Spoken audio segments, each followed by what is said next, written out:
Welcome to English for Everyday Life.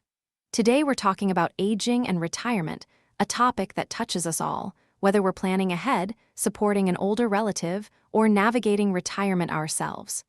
Retirement is the point at which a person stops regular paid employment.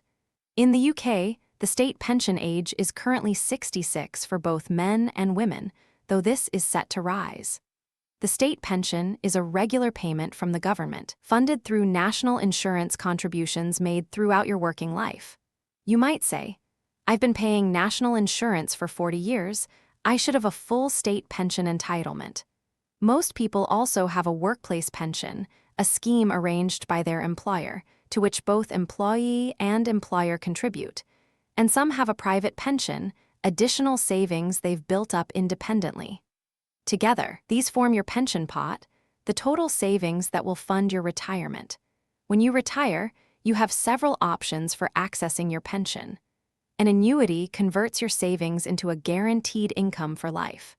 A drawdown plan allows you to take money out flexibly over time.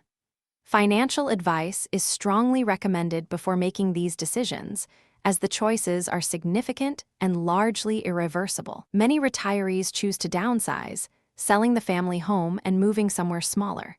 This frees up equity, the value locked in property, to supplement retirement income.